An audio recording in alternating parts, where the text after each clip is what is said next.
I'm here today with Bridget. Bridget, we are here today in Kafanchan. You are originally from this place, Yeah, but you are based in Abuja. yeah. And you have volunteered to show us around, and we are going to be discussing some topics that are very important. And also in this tour I'm moving around the country, so I hope this will also help to educate a lot of people in Nigeria and for the Nigerians in diaspora and for the people around the world. So tell us a little bit about Kaduna South. What is the difference between Kaduna South as a region and Kaduna North? Okay, Kaduna South as a region, it's for the Christians. It's Why? made up mostly of Yes, Christians. of Christians. While the north is for the Muslims. That's where we have the Zaria and So the configuration of this state, which is Kaduna State, which is in the northwestern part of Nigeria, is that in the southern part of the state, Muslims, the Christians are dominant, yeah, while in the north, the Muslims are dominant. yeah, In this area of Kaduna South, which is Kafanchan, I think, is this Jama local government, right? yeah, yeah. This is Jamal local government. What are the ethnic groups here? Can you mention like some of the ethnic groups here?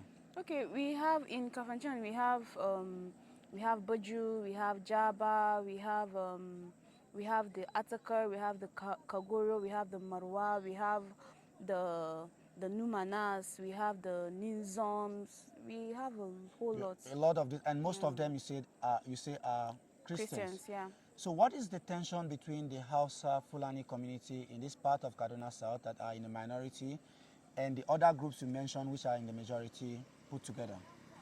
Detention. Yeah, what is the problem between these two communities? Okay, for me, I feel it's it's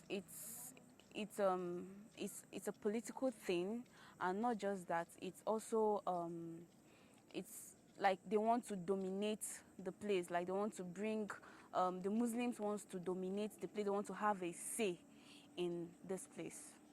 So is it really a fight between Muslims and Christians, or is it between the Hausa community and the other tribes? Is it an ethnic, tension, or is it a religious one, or is it a little bit of both? Like I said, it's a little bit of both. Okay. Yeah, it's a little bit of both. So the Hausas, even though they are in the minority, Yeah. they are in the majority on the whole because they dominate the political center, which is Kaduna City. Yeah. They've had governors and so on.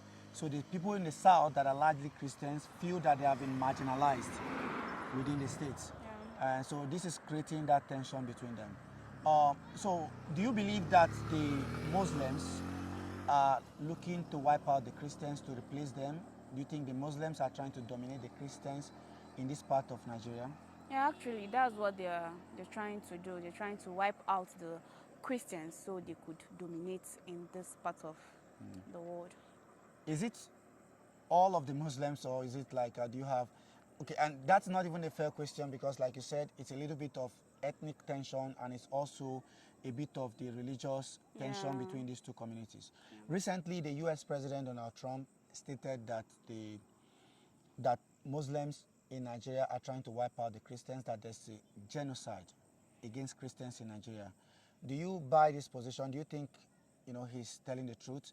And do you also agree with the fact that he threatened to bomb Nigeria to save Christians?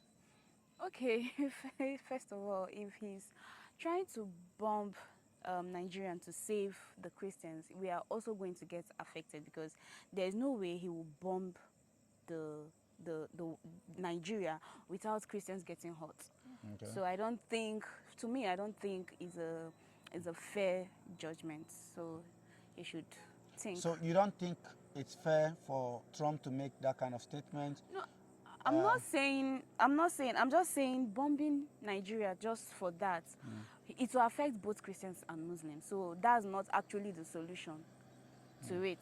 Yes. Yeah. So what has the government of Nigeria done to alleviate these fears that the Christians have against the Muslims in this part of the country? Talking about the government in Nigeria, to me, I feel our government also have part of what is happening here in Nigeria, because if you see this whole thing, it's not only in Kaduna here that we have these issues. If you check Benue, crying there and there because they're also having the same issues. Other states too are also having the same issues we also here in Kaduna are having. So that is it. Is it only affecting the Christians, or is this ethnic tension that in some cases result to violence and death also affecting Muslims? It's affecting mostly it's the Christians is affecting mostly. In this part of Nigeria? Yeah, in this part. But it's also affecting the Muslims as well? No, because the Muslims here are not much. So here mostly is the Christians. So you're speaking for this part of Nigeria? Yeah. This part of Nigeria. Do you know anything about the situation happening in the northeast, like in Borno and Adamawa and Yobe and all those states? No, I don't really so have you tend to much. stay, you tend to stay out of that. You only focus on what's happening in your own state. No, not really. It's not as if I tend to stay away from that. I am not there. Like I really don't know what is happening there. But this is my hometown. Even though, like you said, I don't base here, but this is my hometown. I have people who have information who will tell us what is really happening. But for Borno and other states, like I said, I don't have anybody. We only hear it from the news and all that. I can't get the real source. But home here, at least my mom is here, so I know whatever happens. And time to time, you come I around come and home, you like see. yeah. Thank you for granting me this interview. Thank you. But You're wait, welcome. we are going to do one last